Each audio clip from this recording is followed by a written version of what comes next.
சொல்லாட்சியானது தீவட்டி தடியன் அப்படிங்கிற சொல்லானது காணப்பட்டிருக்கு. இது சும்மா ஒன்றும் நம்ம சொல்லிடல.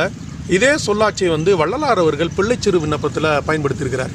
அதில் ஒரு முதல் பாடல் வரியிலே வரும், தடித்த ஓர் மகனை தந்தை ஈண்டடித்தால் தாயுடன் அணைப்பள், தாய் அடித்தால் பிடித்தொரு தந்தை அணைப்பன் அப்படின்னு சிவபெருமானை அடிப்படையாக வச்சுக்கிட்டு அந்த பிள்ளைச்சிறு விண்ணப்பத்தில் பாடியிருப்பார். அப்போ அந்த இடத்துல அவர் பயன்படுத்துகிற அந்த சொல்லாட்சி இருக்குது பாருங்கள், தடித்த அப்படின்னு. அப்படின்னா என்ன அர்த்தம்?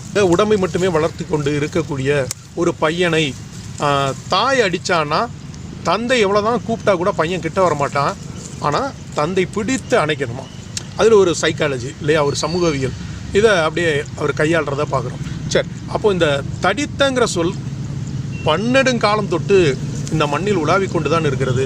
அப்போ தீவட்டி தடியன் என்கிறது அந்த விளக்குகளை ஏந்தி வருகிற உடல் வலிமையான ஆட்களை அடிப்படையாக வச்சுக்கிட்டு வருது.